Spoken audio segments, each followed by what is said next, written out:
papuri sa iyong banalagang ito ay kami din naman ay pong linisin sa lahat po ng aming pong mga pagkukulang, mga naging pagkakasala po sa iyo. Hiling po namin ng iyong biyaya ay siya ng mga aming tamasahin, Panginoon, sa mga sandali pong ito. At gayon din, Panginoon, ang iyong pong pagpapala sa iyong mga salita na aming pumapagsasaluhan. Ito po ay yung pagpalain, Panginoon, at magsilbing dulang po sa amin sa umaga pong ito. At magkaroon kami patuloy ng pagdanasang sundin ang mga ito. Ito po, minsan pa ang aming panalangin sa pangalan ni Jesus. Amen, amen. Di po? So, pag-usapan natin sa umagang ito ay yung pananampalataya po ni Abraham. At ayon doon sa Hebrews chapter 11, napakahirap daw bigyang kaluguran ng Diyos kung tayo po ay walang pananampalataya. Tayo po ay may pananalig kung nagtitiwala tayong matutupad ang ating daw po mga inaasahan. At naniniwala tayo sa mga bagay na hindi ho natin nakikita. Yan, ang at isa, ito pong si Abraham doon sa mga taong nakatala, doon po sa talaan ng mga taong may pananampalataya, doon po sa aklat ng Hebreo, kabanatang 11, si Abraham po ay tinawag na ama ng pananampalataya. Sa orinal, ang kanya pong kahulugan, ang kanyang pangalan, the Father of the Most High, parang ganun eh. So ngayon ay diyan natin ang ilang mga bahagi ng kanyang buhay na kung saan ay pinakita niya, ipinamalas niya yung kanyang pananampalataya sa Diyos. So, una ay yung pong panahon na kung saan siya po ay tinawag ko ng Diyos at mababasa ho natin yon doon po sa Genesis chapter 12, wala sa karamihan ng mga nagsikalat na mga tao noong panahon ng pinag-iba-iba ng Diyos sa mga wika ng tao, at ang mga tao noong mga panahon yun ay nagtatag ng kanilang mga bansa. At dito, sa panahon naman ito, ay tinawag ng Diyos ito pong si Abraham. Dito siya nakipagtipan at dito niya binigay ang kanyang ipinangako, lalo na sa kanyang bayang Israel. So sabi rito sa Genesis chapter 12, sinabi ng Diyos kay Abraham, lisanin mo ang iyong bayan, ang tahanan ng iyong ama at kamag-anak, at pumunta ka sa bayang ituturo ko sa iyo. Okay?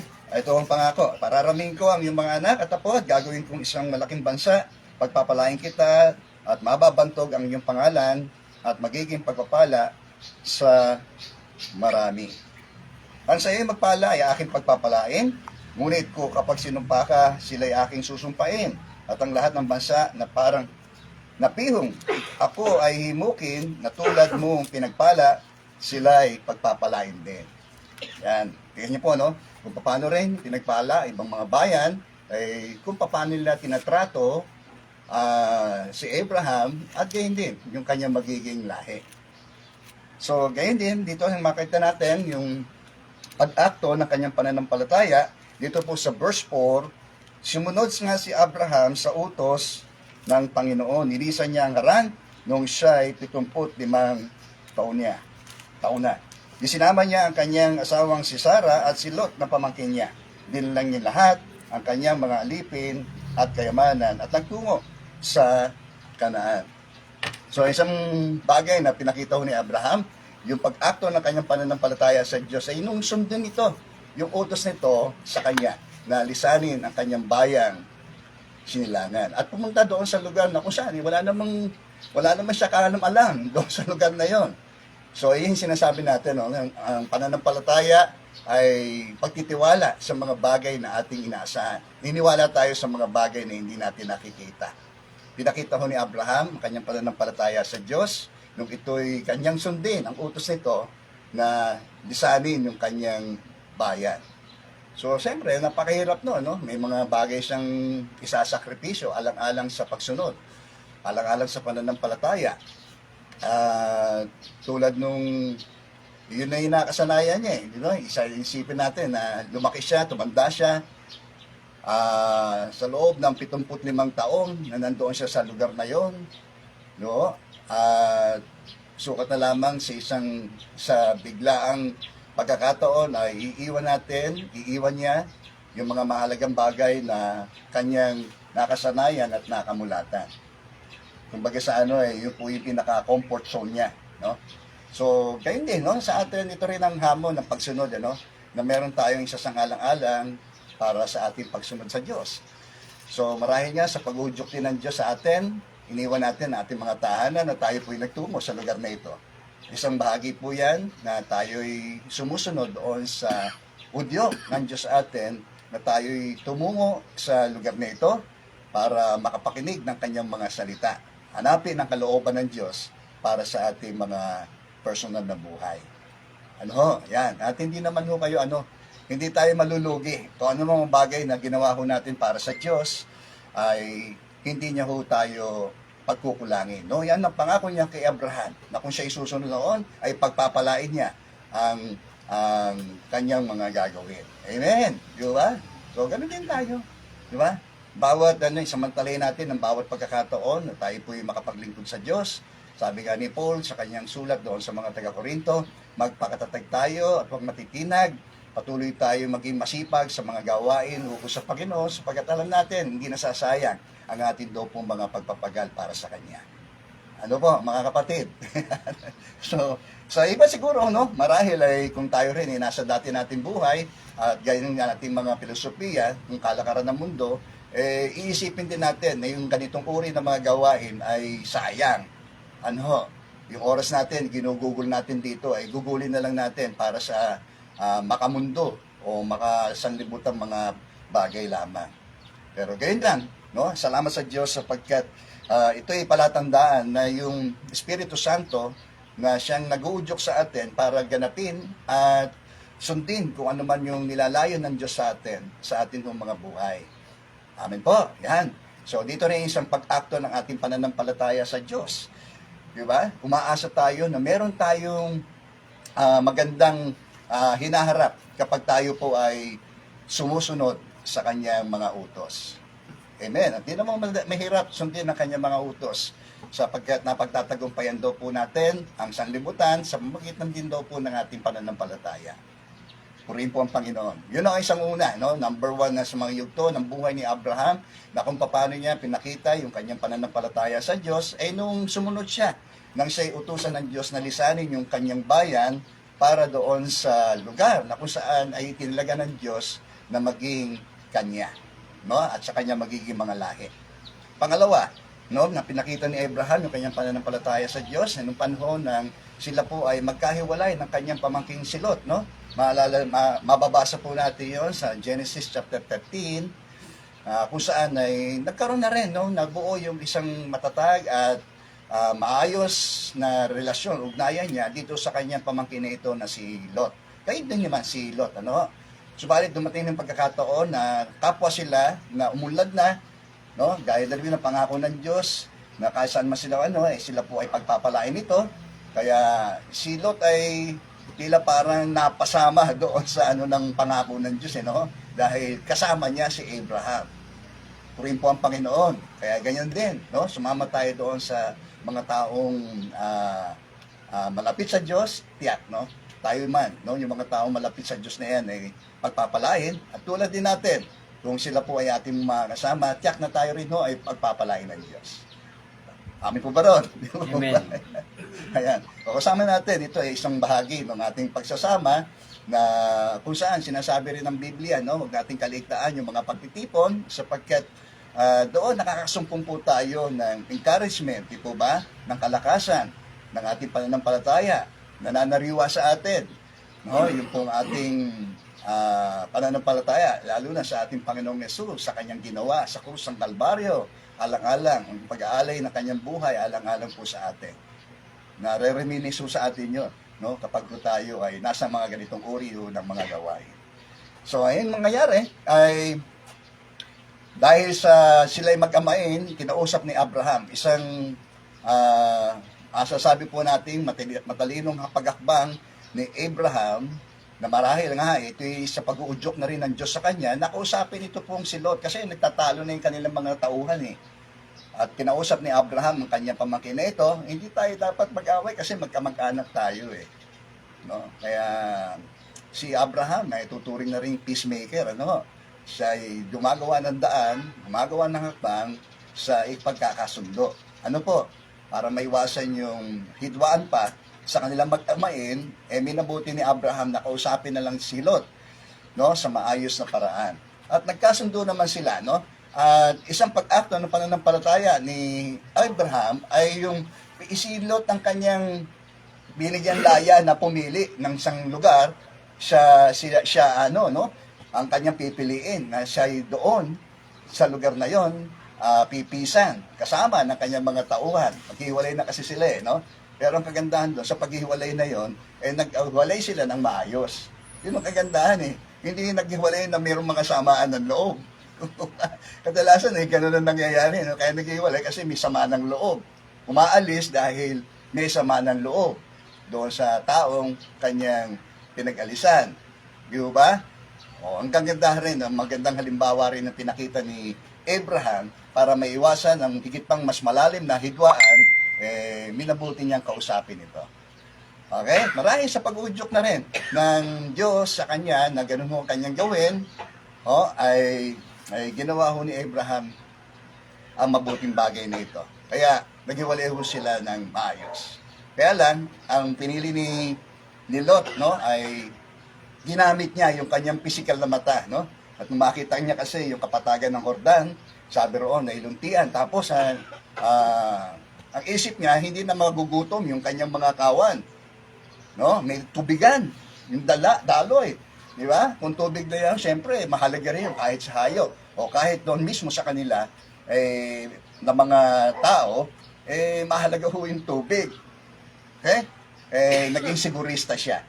So, sa kanyang pag-aakala, kapag hindi na ating mga naging desisyon sa buhay, no, kapag nagiging mababa rin ang ating pagpili, kadalasan, tayo Yan ay isang mga nagiging dahilan ng paglayo natin sa Diyos, sa kalooban ng Diyos.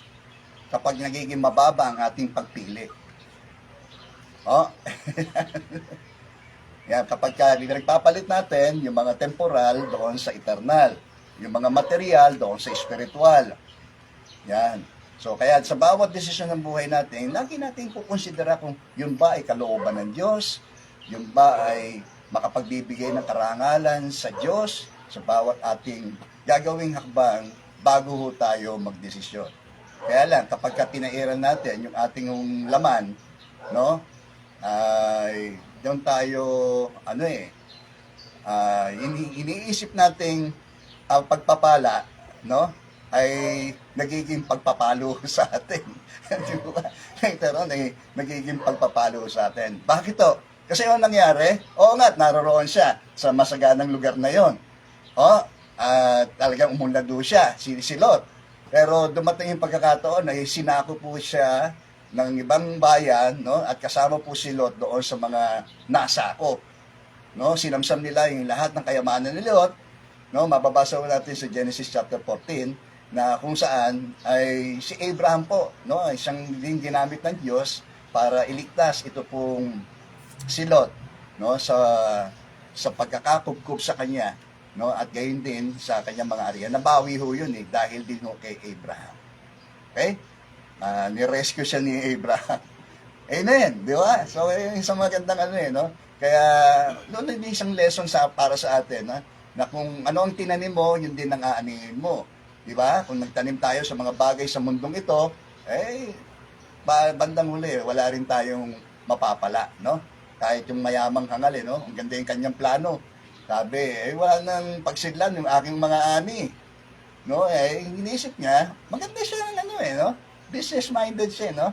Matalino siyang mag-isip with regards sa business. Kaya sabi niya, gigabain ko ang aking maliit na kamalig at gagawa ako ng mas malaking kamalig. Sa gayon, yung lahat ng aking masaganang ani, doon ko i-imbak. Di ba? Mas maraming bodega, mas malaking bodega, mas maraming kita yon, sigurado, no? Lalo na kung siya po ay nag-hoard ng mga ng mga kalakal niya. Di ba? Hihintayin niya yung mas mataas na presyo, tsaka niya ibebenta.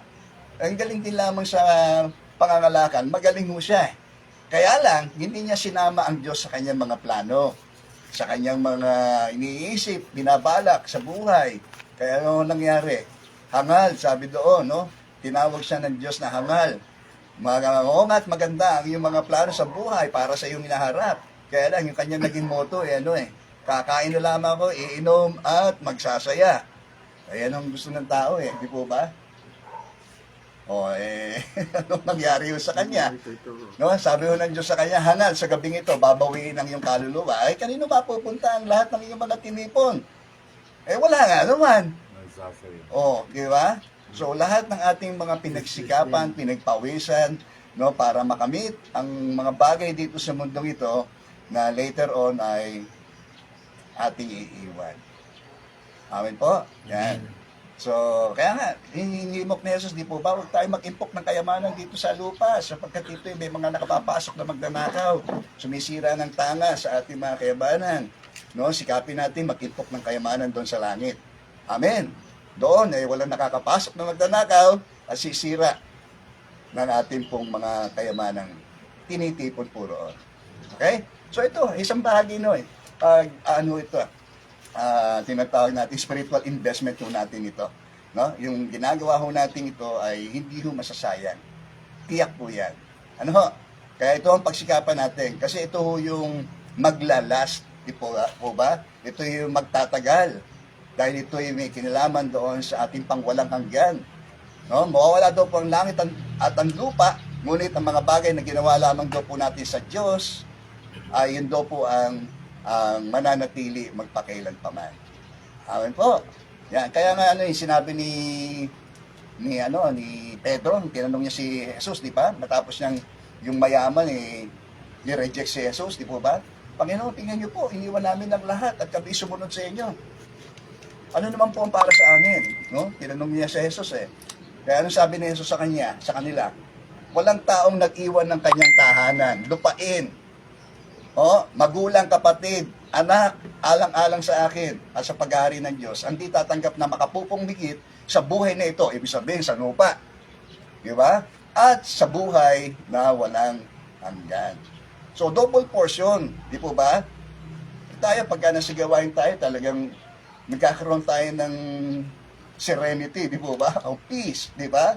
Kung saan nandoon ang presensya ng Diyos, maghahari din doon ang kapayapaan, katahimikan, di po ba? Sa kabila ng ating mga alalahanin, naiibsan, di po ba? Di ba? Yung ating mga pasanin sa buhay. Amen po. At nagkakaroon tayo ng pag-asa, di ba? Habang nakakapakinig tayo ng mga salita na nagbibigay pag-asa po sa atin. Purihin po ang Panginoon. Amen. So, makita natin doon sa kay Lot, naging mababa ang kanyang pagpili, ay yung naiwang kay Abraham, ay nandoon sa mataas na lugar. Na kung saan, kahit tayo nasa taas, di po ba, mas malamang na maalala natin ang Diyos di po ba? Para bagang konting lang, ang distansya natin doon sa langit. At makikita natin ang kabutihan at habag ng Diyos sa atin. Amen. Okay? Amen po? Yun din ang isang marahil na ipinanalangin ni Abraham doon sa bawat hakbang na inuudyok sa kanya ng Diyos na gawin po niya, ay doon na niya, marahil ay ipinaubaya sa Diyos kung ano man yung lugar na matitira po sa kanya. Isang act of faith, di po ba? Yun ay isang act of faith na kung saan nagtitiwala tayo sa Diyos, sa anumang lugar niya tayo dadalhin, alam natin na yun ang pinaka-safest place. Di po ba? Pagkasama mo ang Diyos, nandoon ka sa pinaka-safest place, pinakaligtas na lugar. Okay? Pinakita ni Abraham yung kanyang pananampalataya sa Diyos nang ito'y sumunod. Marahil doon sa pag-udyok ng Diyos na kausapin si Lot upang magkahiwalay man sila, ay nagkahiwalay ho sila ng maayos. At doon sa pagpapaubaya niya, kung saan mang lugar ang matitira po sa kanya, ay yun ho ay kanyang ipinaubaya sa Diyos. Amen po ba? Ganyan din. Sa bawat desisyon, bago tayo magdesisyon, lagi natin ipapanalangin, Panginoon, mangyari ang iyong kalooban, hindi po ang aking kalooban. Di ba? Sabi rin ng Santiago, kung sabihin, mapupunta ka doon sa isang lugar na yon, ay ikaw mangangalakal, kikita ka ng malaki, na hindi nyo alam ang araw ng bukas. Di ba? Tayo marami tayong plano sa buhay, di ba? Di ba? Pero hindi natin alam ang araw ng bukas. Ang buhay daw po natin parang aso. Ngayon, nandito, malakas. Bukas, ay sino magsasabing narito pa yan. Okay? So, maging matalino tayo. Lalo na sa larangan po ng ating pagdidesisyon sa buhay. Lagi nating ipaubaya at pagkatiwala sa Diyos ang lahat ng ating mga balak At sabi nga po sa Proverbs, no, at tayo kanya itutumpak sa lahat po ng ating mga landas. Purihin po ang Panginoon. Pangatlo, so yung pangatlong pinakita ko ni Abraham, ang kanyang pananampalataya sa Diyos, nung ihandog niya yung kanyang anak na si Isaac para sa Diyos. Sumunod ho siya sa utos ng Diyos na ihandog ang kanyang kaisa-isang anak na ito.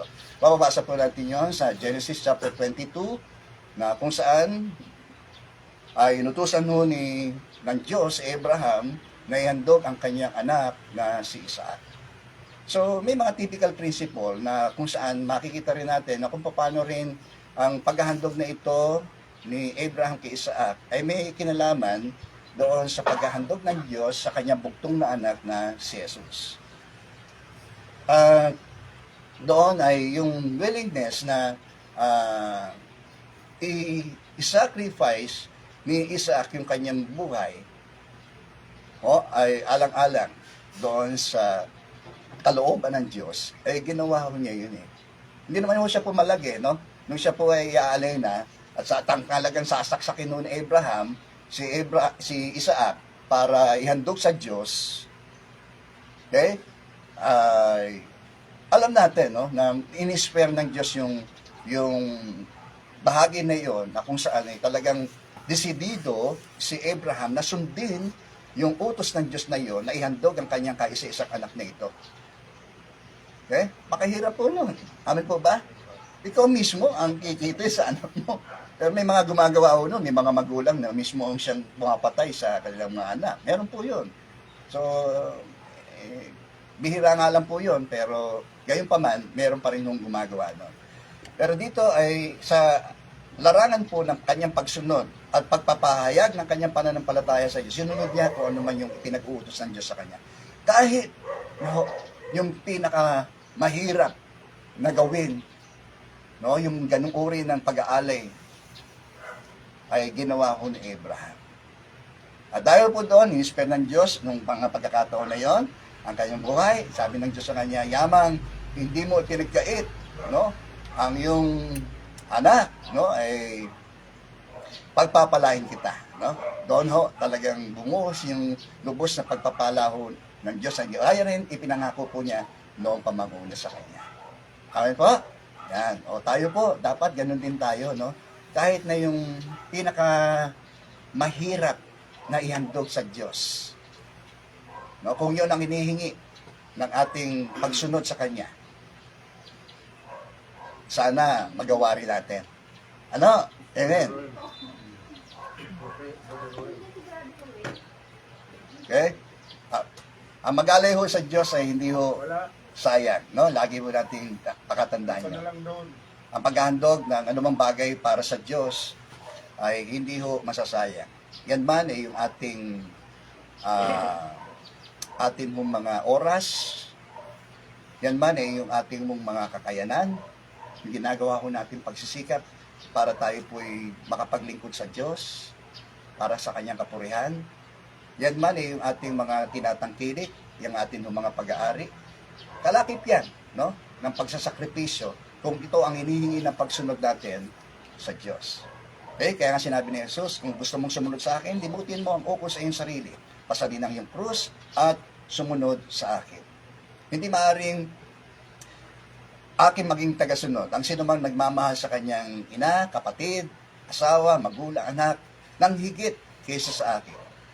Isa sa alang-alang natin ang ating mga personal na mga ugnayan, alang-alang sa pagsunod. Kung yun ang inihingi ng Diyos sa atin. Dapat mas mahal natin si Lord kaysa sa asawa natin. Kaysa sa anak natin. Doon si pinakita ni Abraham na mas mahal niya ang Diyos eh. Di ba? Kaysa doon sa anak niya na, no? Ano pa, yung ating mga personal na mga ambisyon, pangarap, na kung yan ang hadlang para sa ating pagsunod sa Diyos, paano natin isasakripisyo yan? Kung ang gusto mo pala ay maging doktor, nangusap sa iyo ang Diyos na gusto kanya maging pastor. Susunod ka ba? Sasantabi mo ba yon? So, yung mga bagay, yung kalakip dito yung ating mga karir. Ano po? Ganyan din, no? Yung lahat ng ukol sa ating mga pag-aari, kung ano man ang ating nasa sa atin. Yun ay ating kayamanan. Paano natin umutugon doon sa tawag ng Diyos na yon, depende na yan. Palakip ng mga sakripisyo na yon na kailangan nating isang alang-alang para sa ating pagsunod at ating pananampalataya sa Diyos. Okay? Nawa ay nagbigay ng hamon ito sa atin. Ano? Ang pagsunod sa Diyos, lagi pong may challenges yan. Amin po ba? Pero kapag tayo sumunod doon, di ba? Kaya nga maraming hindi makapagpatuloy dahil dito sa mga lakip na mga hamon na ito ng pagsunod, no? Para pakita natin ang ating pananampalataya sa Diyos. Lagi natin tatandaan, no? Ang sumunod sa Diyos ay hindi hulugi. O, ano man ang mga bagay na maaari ho natin isakripisyo, yan man ang pinakamahalaga sa iyong puso, sa iyong buhay. No, wag mong panghinayangan na ihandugo yan sa Diyos. Okay? Yung ating oras, yung ating kakayanan, yung ating pananalapi, yung ating mga pag-aari, yung ating mga ambisyon, ating pangarap, ang ating mga personal na mga ugnayan, no, pakita natin sa Diyos ang ating pananampalataya sa Kanya. Nagnawa doon sa talaan ng Diyos, no, hindi lamang sa Biblia, yung mga talaan ng mga tao may pananampalataya sa Kanya, ay natitiyak ko po na meron din nung nakatala roon. Amin po ba?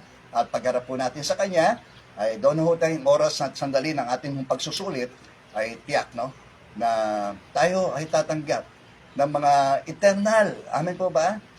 Na mga crowns, di po ba? And riches, di po ba? Yun ay pangako niya sa lahat ng mga nagmamahal sa Kanya. Okay? Purihin po ang Panginoon. So, sa sandaling ito, mahalaga rin ng ating pananampalataya, ito yung sinasabi nating saving faith natin sa ating Panginoong Yesus, no? Kailangan din tayo po ay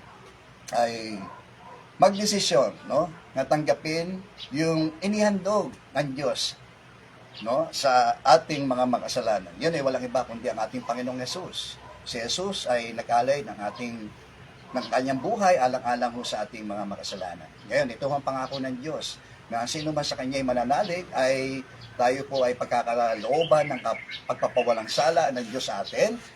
Tayo rin ay pagkakalooban niya higit ng buhay na walang hanggan. So, ay isang mahalagang desisyon sa buhay natin, ay saan natin gugugulin ang ating pangwalang hanggan. Mga kaibigan, mahalaga na suriin mo ang iyong pangwalang hanggan. No? Kung hindi ka tiyak, kung kukunin ng Diyos ang iyong buhay, ito ang sandali para gamitin mo ang pagkakataong ito upang tagapin ang biyayang kaloob ng Diyos sa atin. Yan ay walang iba kundi si Jesus, nag-alay ng kanyang buhay alang-alang sa iyo at alang-alang sa ating lahat. Sapagkat ang lahat ay nagkasala at ang bunga ng kasalanan ay kamatayan. Pisikal, spiritual, at gayon din eternal. Subalit, ang kaloob ng Diyos ay buhay na walang hanggan sa pamagitan ni Jesus. Kung yan ang nais mo, baka manalangin ka sa iyong pinalalagyan at sundin mo ang panalangin ito. Panginoong Jesus, lumalapit po ako sa iyo. Kinikilala ko po na ako po isang makasalanan. Humihingi po ako ng tawad, Panginoon. Panginoong Jesus, sumasampalataya ako na ikaw ay namatay upang ang aking mga kasalanan ay mabayaran. Gayon din naman, Panginoon, nananalig ako na ikaw ay muling nabuhay mula sa mga patay upang ako ay magkaroon ng pag-asa sa buhay na walang hanggan. Marami pong salamat, tinatanggap kita sa aking puso, Panginoon, bilang aking tagapagligtas at Panginoon ng aking buhay. At simula ngayon, Panginoon, ang buhay ko pong ito ay aking pong inihahandog, iniaalay sa iyo po lamang, Panginoon. Marami pong salamat sa pangalan ni Jesus. Amen. Amen. So, yung sandali na kung saan ay pinakamahalagang desisyon sa buhay ay yung ginawa. No? Kung ikaw may nanalangin, kaya sa oras na ito, ay ikaw ay tinuturing ng Diyos na kanyang anak, no?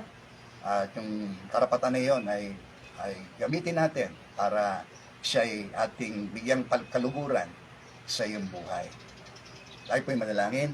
Muli aming Ama, nagpapasalamat po kami sa yung mga salitang ito, Panginoon, na yung pong dinapo sa amin sa umaga pong ito. Naniniwala kami na walang salita po ninyo na masasayang, Panginoon. Ito'y babalik pa rin, Panginoon. Mawawala ang langit at ng lupa, ngunit ang salita po ninyo ay hindi mo magkakabula, Panginoon. At salamat o Diyos sa iyong inihandog sa amin, Panginoon. At hiling namin, Panginoon, na tulad ni Abraham, Panginoon, ay kami po rin po, Panginoon, ay magpakita rin ng aming pananampalataya sa iyo sa anumang aspeto ng buhay po namin. Kung ito ang hinihingi, Panginoon, ng aming pong pagsunod, ay kami nga po ay lagi po nawang ihanda po ninyo. At kami ay maging handa na magdesisyong ialay ang anumang hinihingi po ninyong pag-aalay sa aming Panginoon. Marami pong salamat, dakilang Diyos. Pagpalain mo ang aking mga kapatid na ito.